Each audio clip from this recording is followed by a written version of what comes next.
And now, a tale well calculated to keep you in suspense. You pull that trigger. You kill me, Feathers, and I'll come back and haunt you. I'll come back and haunt you for the rest of your days. Don't you forget that. Listen now to Act One of Feathers, starring Lawson Zerbe, and written especially for Suspense by Jonathan Bundy. Hey, Pete! Pete! Come on, Pete, open up. I know you're in there. Hey, here, Sid, open up. I gotta bust down this lousy door. Okay. All right, now, what's the gag? What's the idea of trying to make out like you wasn't here?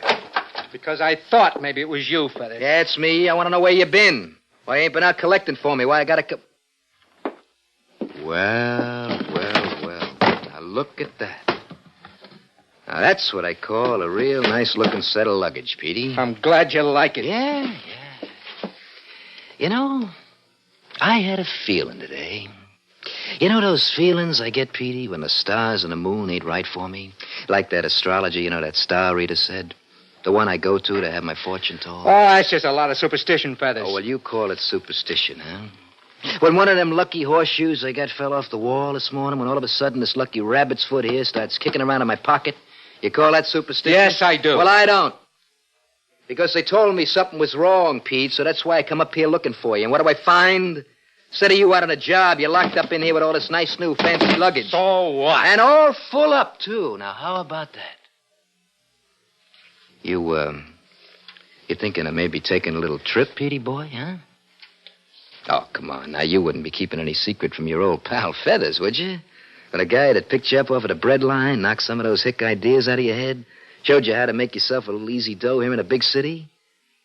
Now, you wouldn't be holding out on me now, would you, Petey? Oh, wait, come on, I asked you, kid. You think you're going someplace? Yes. Oh, you do, I'm going on back to Kansas, and I'm going to face up to it and admit that I couldn't make an honest go of it here in the city.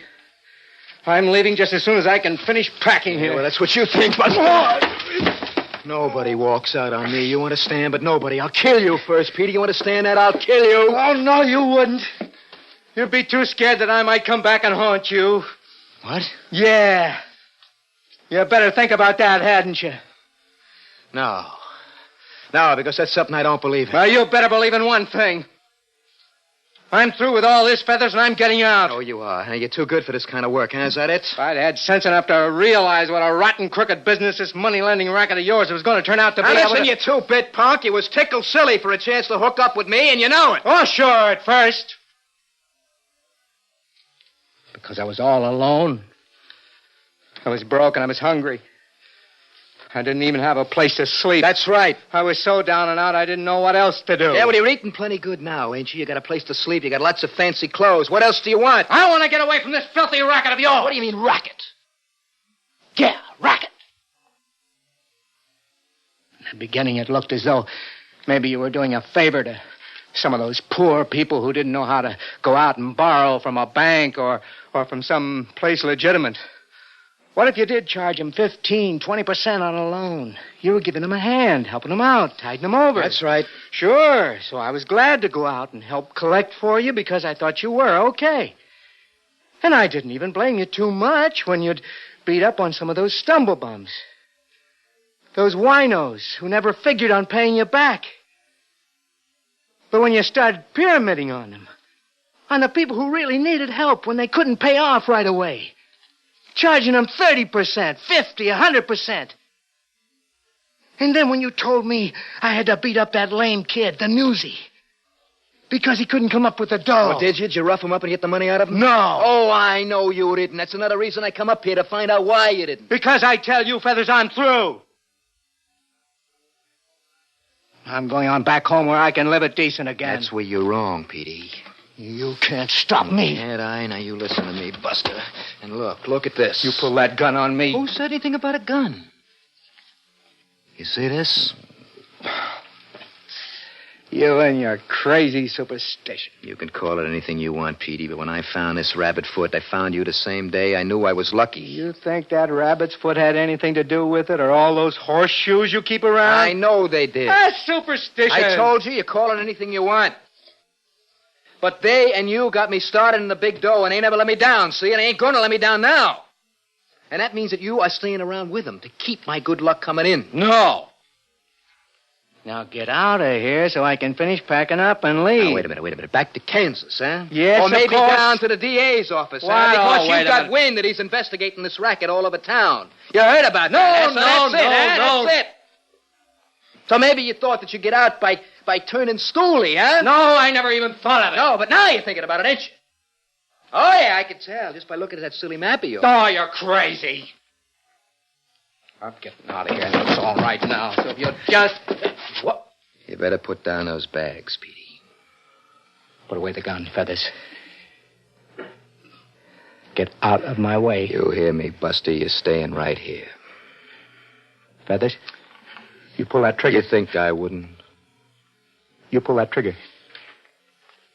You kill me, Feathers, and I will come back and haunt you. I'll come back and haunt you for the rest of your days. Now, don't you forget that.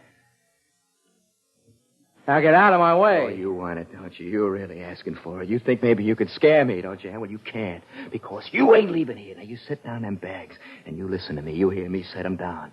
Now, I warned you, Petey. Out of my way. Oh, no, you don't. Swing on me again, Feathers. I bet I will. No, you won't.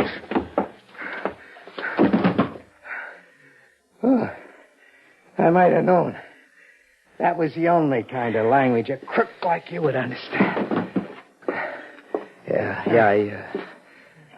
I guess I was wrong, Petey, wasn't I, huh? Pulling this gun on you? You were plenty wrong. Would you listen to me just for a minute, huh, Petey? Sorry, I'm leaving. You gonna turn your back on the one guy who tried to help you, Petey? Tried to help me. Now, you shouldn't do that, kid. You shouldn't turn your back. So long, Feathers. Good luck. Hold it, Pete. You're too late. Am I? Oh. Cross me, will you? You lousy two-bit punk.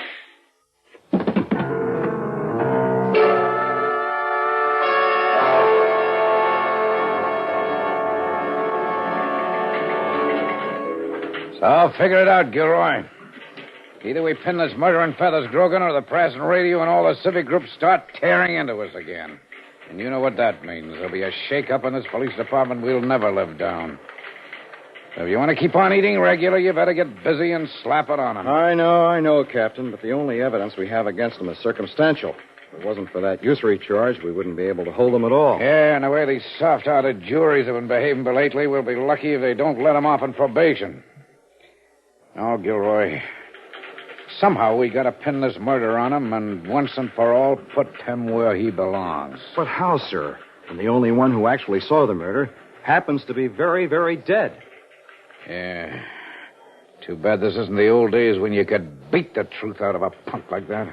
Well, now, you're not suggesting, are you, Captain? No, I'm not suggesting. Just keep on it, Gilroy, and keep me posted. Oh, yes, sir. Oh, Captain. Yeah? If you should happen to get any ideas... Don't worry, I'll pass them on to you. Yes, sir. I'm sorry, mister. Sorry. Quite all right. Captain Nichols? Nichols here. Right over there at his desk. Oh, thank you. Yeah. Well, okay, put them on. Well, good morning, Commissioner. How are you this morning? Yeah. Oh, well, we're making progress, sir, and we... Well, no, we haven't, but I've assigned Lieutenant Gilroy to the case, and I'm sure... Oh, yes, sir, of course I am. Yes, sir. But until some tangible evidence, Yes, sir. Yes, sir. Yeah, I know, sir. Yes, sir. Yes, sir. Yeah. Well, young man. Captain Nichols? Look, I'm afraid I'm pretty busy right now, so if it's something that can... Good Lord. Weldon! Yes, sir. Peter Weldon, but you can't be. I saw you lying there in the morgue myself. I even ordered you burial. You're dead. Oh, no, Captain. my brother. And we have half of this department out trying to... What was that? It was my brother you saw. Your brother? Yes, sir. Peter. The one who was murdered. Oh, brother. Oh. Yes, sir. My name is Richard. Richard Weldon. Yeah, I said, well, you sure gave me a shock, Mr. Weldon. I'm sorry. Oh, Captain. that's all right. That's all right. But so help me, when I turned away from this phone and I saw you standing here, I... So you're, Peter Weldon's twin, huh? No, sir. Peter was a year and a half younger, sir, but I guess we've always pretty closely resembled each other since we've grown up, I mean. Resembled? It's uncanny. Well, I suppose you've come to see me in regard to Peter's death. Sit down, please. Thank you. Yes, I read about it in the papers out in Chicago. That's where I live. Well, we didn't know of any relatives, Mr. Weldon, or of course we'd have notified you. Have you been able to find the man who killed my brother? Well, let's say we're working on it. Well, perhaps I can be of some help to you. Oh? Well, just how much do you know about the case? Well, only what I read in the papers, sir, but then I got some letters from Peter recently. Yeah? Yes, you see, after leaving the old farm out in Kansas after our parents died, Peter and I went to Chicago, where I live now. Yeah? You see, Peter had never finished his education, Captain, so he had a kind of rough time of it. I mean, one job after another and never really getting anywhere, so... Well, finally, about a year ago, he thought he'd try his luck here in this city. I see. Well, I didn't hear from him then until about, 3 months ago, when he wrote to me that he'd gone into partnership with a man by the name of Feathers Grogan. Feathers? Go on, Mr. Weldon. Well, Peter had told me very little about the sort of work they were engaged in, but, well, it wasn't very reassuring to find out they were in the money-lending business. Business, Mr. Weldon. It was a racket, usury of the worst kind. I suspected as much, sir.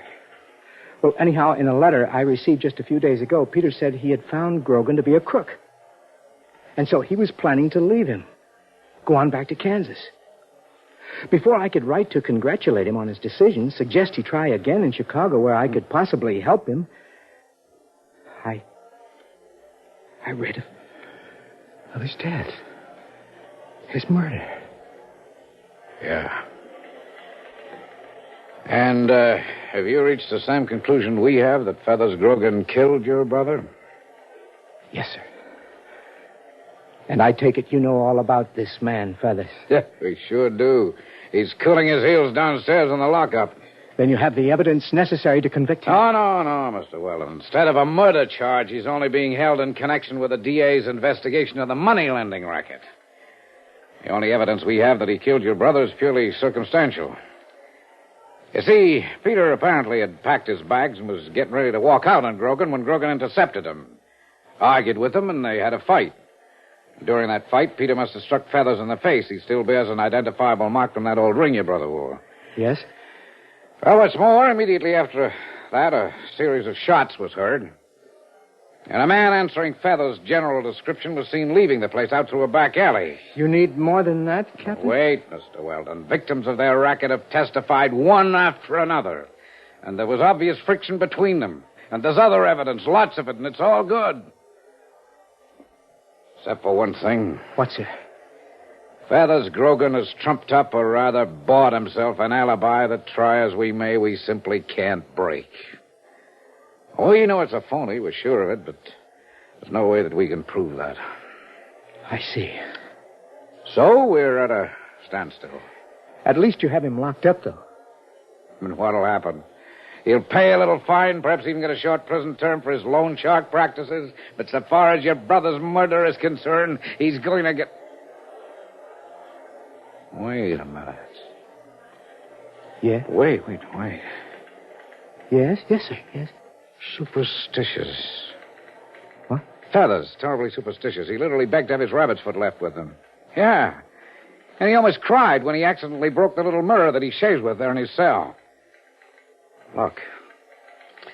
Look, Weldon, I got an idea. Yes, Captain. This almost unbelievable resemblance. And I know it sounds fantastic, but it just might work. Yeah, what is it, sir? Look, I'm going to have him transferred right away. There's one cell down there that's completely isolated from the rest. And that's where I'll have him put, because in that particular cell, he can be watched without his knowing it. Watched and listened to. Now, if we should pick the proper time, say like at midnight, when all the ghostly, supernatural things we hear about that he believes in are supposed to happen. And if you're willing to cooperate, Mr. Weldon... Yes, sir. Tell me, you believe in ghosts? What? Of course not. Maybe you will, sir. After tonight. All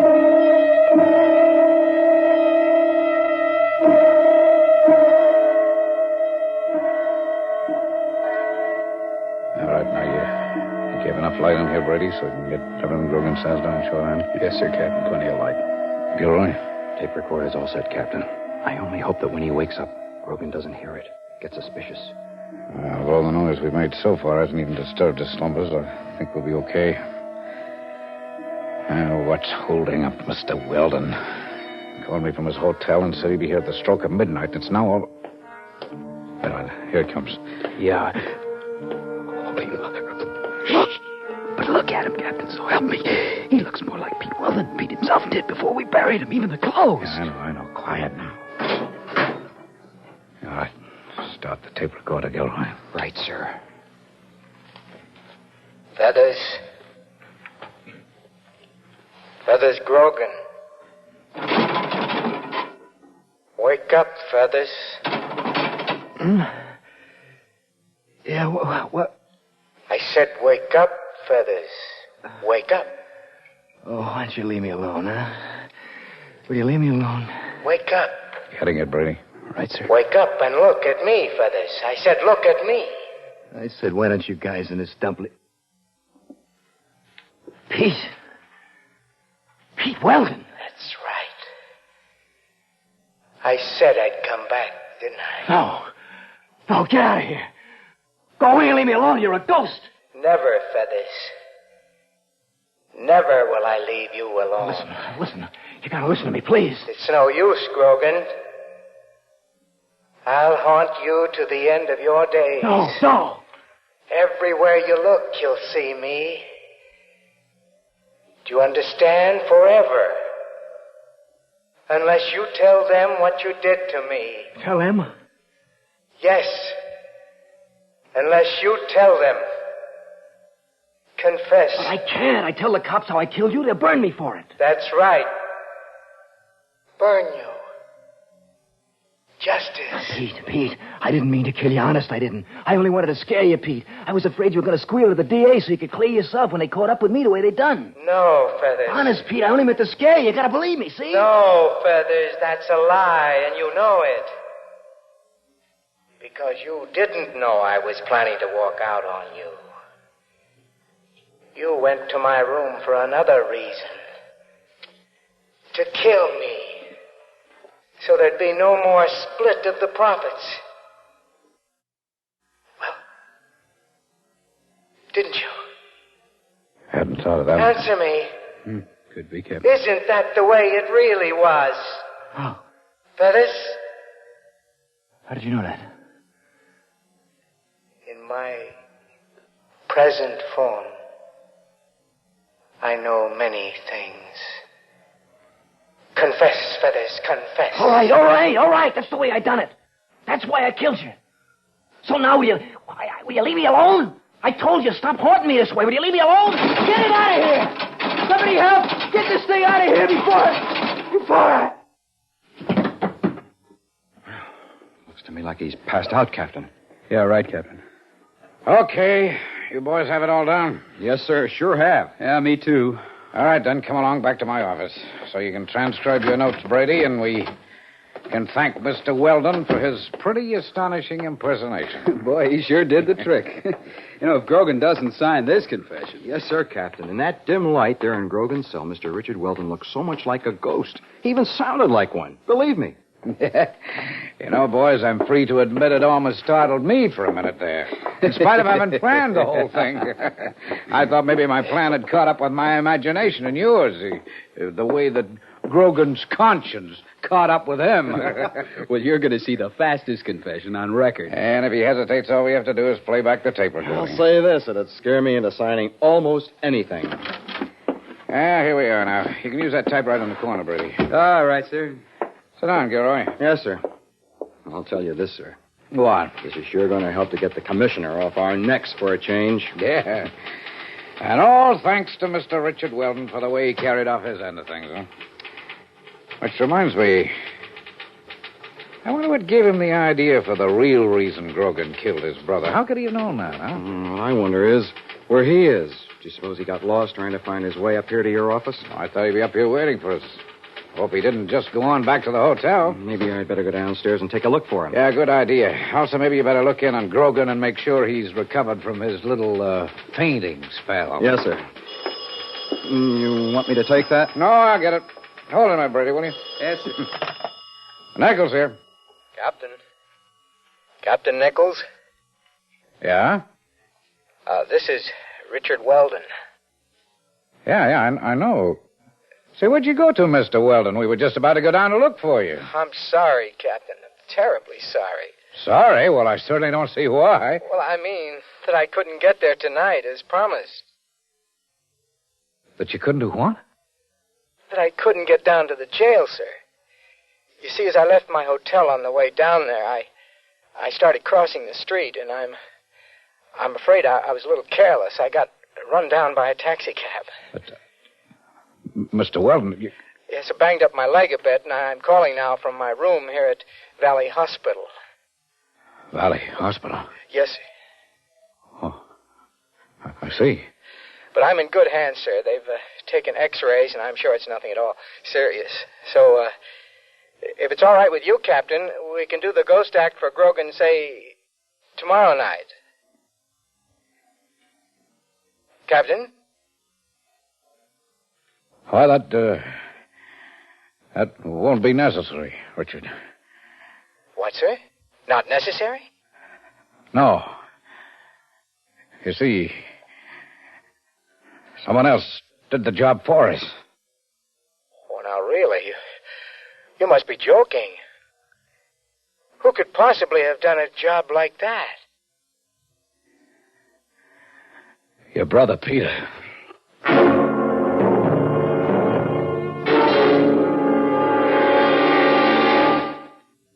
Suspense. You've been listening to Feathers, starring Lawson Zerbe and written especially for Suspense by Jonathan Bundy. Suspense is produced and directed by Bruno Zerato Jr., music supervision by Ethel Huber. Featured in tonight's story were Ian Martin as Captain Nichols, Robert Reddick as Feathers, John Thomas as Lieutenant Gilroy, and Bill Mason as Sergeant Brady. Listen again next week when we return with 2461, written by George Bamber. Another tale well calculated to keep you in suspense.